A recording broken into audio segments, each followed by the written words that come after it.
So they thought they knew all the states who had someone who may have contracted the Hantavirus. Now, to be fair to them, some of these people are individuals who may have contracted it before the whole cruise ship situation happened. But you got to kind of understand why some people are concerned, because the first map that came out, there was only 3 states on that map. And if I remember correctly, it was California, Arizona, and Georgia. Then a day later, a new map came out that said Texas is there. And now we're talking about 2 individuals in New Jersey who may have contracted the virus. This is getting crazy. Now, I'm not too concerned about this, because if you believe what I believe, we know that all things work together for the good, but it's still pretty frightening for a lot of people because they got an idea of where this is going to go. But let's see what these people got to say on this channel. Before we get started, hit that like and subscribe button. Let's get into it. More breaking news this noon. 2 New Jersey residents were potentially exposed to Hantavirus. That's according to the state's Department of Health. They say the New Jersey residents were not on board the cruise ship, but came in contact with one of the ship's passengers. Neither person is so far exhibiting symptoms, and the contact happened during air travel overseas. Now, you guys remember when they first started talking about this, they were like, don't worry. You know, when it came to the previous pandemic, this is something we never experienced before. And then now they were saying that this can't be contracted from person to person. It has to come from rat droppings, mouse droppings, things like that.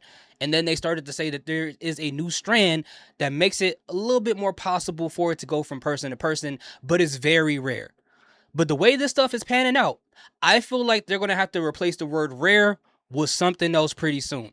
And the fact that she said that they don't have symptoms mean nothing to me, because they have said that people have contracted the virus and have been asymptomatic.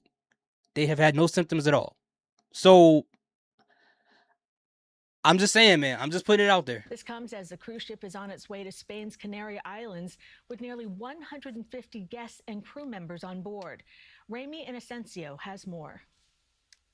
The Spanish government is working closely with the World Health Organization to receive passengers on board the MV Hondias at the center of the Hantavirus outbreak. Ha referido síntomas compatibles. On Friday, Spain's Secretary of State revealed a woman in the southeastern province of Alicante is now hospitalized in isolation with symptoms of possible infection. By the way, prayers to the people who contracted the virus and dealing with this in hospitals or however way you're dealing with it. Prayers out to you guys. He was a passenger on the same flight as a patient who died in Johannesburg after traveling on the ship and contracting the virus. South Africa. Very much, we hope, under control. 30 passengers from at least 12 countries, including 6 Americans, left the ship without contact tracing during one of its first port stops. A lot of great people are studying it.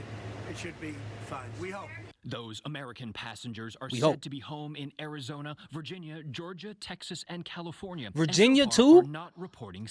I didn't see Virginia on there before. Oh, y'all, listen. I don't like to fearmonger. I'm not a warrior. I'm not a person that worries a lot, right?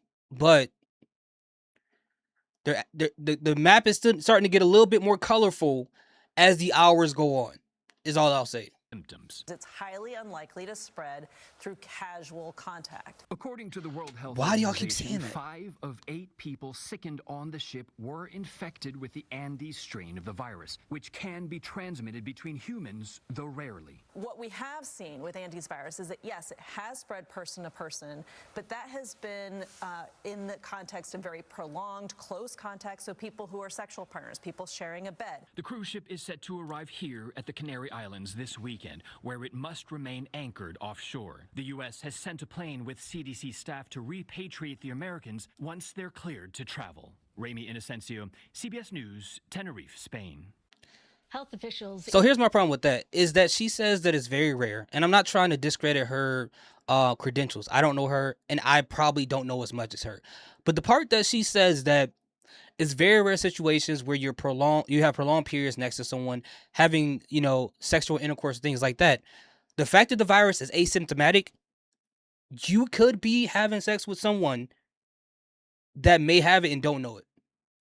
And on top of that, if you're talking about places like New Jersey, and people travel from New Jersey to New York all the time, and a lot of people ride the trains, ride the subways. So being packed into the subways and trains like a pack of sardines or whatever, I would assume that that's enough close encounters with people enough to contract the virus to someone else. So I personally don't think that these individuals who study this stuff needs to panic, but I don't like them being so nonchalant about it, like it can't just happen. They keep using the words rare. They keep using the words rare over and over and over. But that map keeps getting filled up with more states that are contracting the Hantavirus. And you just said that there are individuals who caught it from somewhere else from traveling on a plane. So you're talking about prolonged periods of time. Look at all these ways of transportation in which you are in the public with other people for prolonged points of times, like on the airplane, like as I said on the train, like I said on a bus or on a subway, or at work, or at the mall. You just never know. And I get it. They're still trying to figure it out, but there has been too many people who've been paying close attention to this, who are considered scientists and experts in the field, who have said that you don't need to worry about this. This is nothing like the prior pandemic, because back then we didn't know what we had going on. This time we know, but it feels like you guys are getting new information all the time. And I feel like they're going to tell us something different maybe in the next 2 or 3 days. I could be wrong. But it sounds like this is starting to get more and more less rare, in my personal opinion. But what do you guys think? Let me know what you guys think in the comment section. Thank you guys so much for watching. Salute, peace, have a great day.